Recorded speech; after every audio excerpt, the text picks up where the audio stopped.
നന്ദിനി, നന്ദിനി. എന്താ സർ? എടോ, താൻ എന്താ ഒന്നും മിണ്ടാതിരിക്കുന്നേ? ഒന്നുമില്ല സർ.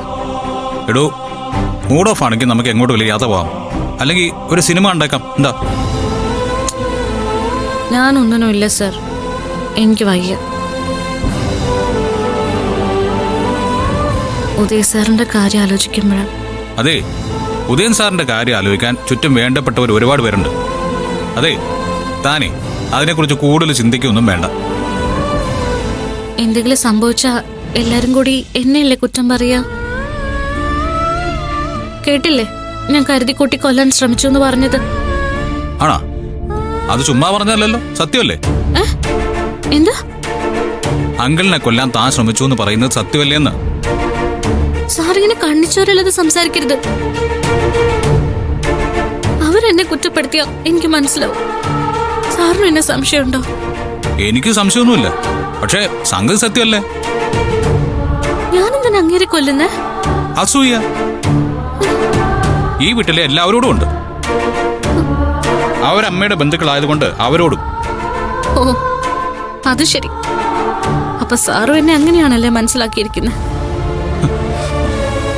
അസൂയുള്ളവരെയൊക്കെ കൊല്ലാനാണെങ്കിൽ ഞാൻ ഇവിടെയുള്ള ആരെയും കൊന്നില്ലല്ലോ. അതിന് സൗകര്യം കിട്ടി കാണില്ല. സാർ കാര്യമായിട്ടാണോ ഈ പറയുന്നത്?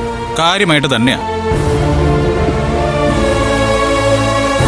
ഞാൻ ഈ വീടിന്റെ മുകളിൽ നിന്ന് താഴേക്ക് ചാടി ചത്തു കളയും കേട്ടോ.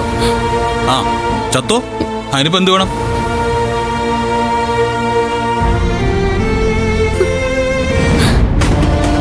ഞാൻ എങ്ങനെ ചെയ്യുന്ന സാറിന് തോന്നുന്നുണ്ടോ? ഉണ്ടോന്ന്? അങ്ങനെ ചെയ്തിട്ടില്ലെന്ന് തനിക്ക് ഉറപ്പുണ്ടോ? ഉറപ്പുണ്ട്. എന്റെ താന്നിയൊരമ്മയാണ് സത്യം. ഞാൻ അങ്ങനൊന്നും ചിന്തിച്ചിട്ടുമില്ല, ചെയ്തിട്ടുമില്ല. എന്നിട്ട് എന്തിയാ ഹരിത തന്നോട് ചോദിച്ചപ്പോ അവളുടെ മുഖത്ത് നോക്കി അടിക്കാത്തത്? എടോ, കാണിച്ചു കൊടുക്കണ്ടോ തന്റെ ചങ്കൂറ്റം? എടോ, നിസ്സാര കാര്യമാണ് അവള് തന്റെ മുഖത്ത് നോക്കി വിളിച്ചു പറഞ്ഞത്. താനൊരു കൊലപാതകം ചെയ്യാൻ ശ്രമിച്ചു എന്നല്ലേ? അവിടെ പിന്നെ എന്ത് നോക്കാനുള്ളത്? ബന്ധോ? അമേരിക്കക്കാരുടെ വലിപ്പോ? ഇപ്പൊ എന്റെ മുമ്പിൽ നിന്നിങ്ങനെ വിതിമ്പി കരയുന്നതിന് പകരം ആവശ്യമില്ലാത്ത കാര്യങ്ങൾ പറഞ്ഞതിന് ഒരുത്തെ ഞാൻ തല്ലി സാർ എന്ന് പറഞ്ഞിരുന്നെങ്കിൽ ഞാൻ കൈയടിച്ചാനെ. ഞാൻ അങ്ങനെയൊക്കെ ചെയ്യാത്തോണ്ടാണോ സാർ ഇങ്ങനെയൊക്കെ പറഞ്ഞത്? പിന്നെ അല്ലാതെ. എടോ, തല കുടിച്ച് നിൽക്കുന്നതിനൊക്കെ ഒരു പരിധിയില്ലേ? എടോ, അതിവിടെ ആവശ്യത്തിന് അമ്മയുടെ മുമ്പിൽ ചെയ്യുന്നുണ്ടല്ലോ. എടോ, അവൾക്ക് ഒരു പരിഗണനയും കൊടുക്കരുത്. അവൾ ആരാ? സാറിന് അങ്ങനെയൊക്കെ പറയാം. എന്റെ മുന്നിൽ അവര് വലിയ ആളുകളാ. ആ, അതിനെങ്ങനെയാ? താനിങ്ങനെ പേടിച്ച് നിലം പറ്റി കിടക്കല്ലേ? കണ്ണു തുറന്ന് നോക്കില്ലല്ലോ, കൈ ചൂണ്ടി സംസാരിക്കില്ലല്ലോ.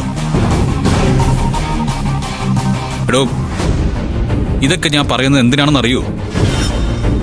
വേണ്ട നേരത്ത് വേണ്ട രീതിയിൽ ഒന്ന് പ്രതികരിച്ച് കാണാൻ വേണ്ടിയാ. എടോ, ആശുപത്രി കിടന്ന അയാളെ തട്ടിപ്പോയാൽ തന്നെ ആരും ഒന്നും ചെയ്യില്ല. അങ്ങനെ തന്നെ കുറ്റപ്പെടുത്താനും തനിക്ക് നേരെ വിരൽ ചൂണ്ടാനും ധൈര്യമുള്ള ഏതെങ്കിലും ഒരുത്തനുണ്ടെങ്കിൽ പറയട്ടെ, കാണിച്ചു കൊടുക്കാൻ ഞാൻ.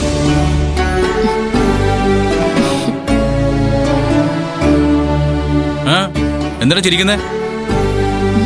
സാറിന്റെ ചോദ്യമൊക്കെ കേട്ടപ്പോ ഞാൻ ശരിക്കും പേടിച്ചു. എന്നിട്ട്?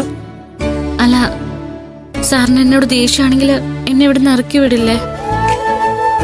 ഓഹോ, അപ്പൊ ആ വഴിക്ക് ഇറങ്ങിയ വീട്ടിലേക്ക് അങ്ങ് പോവാല്ലോ. തന്നെ ഞാൻ വിട്ടത് തന്നെ.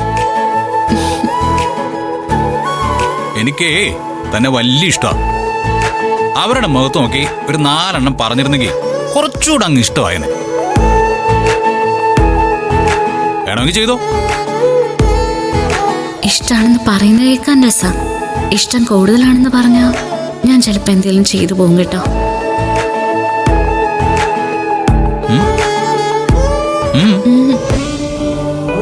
ആ, എന്നാലേ സമയം കളയണ്ട, ഇരുന്ന് കരയേ.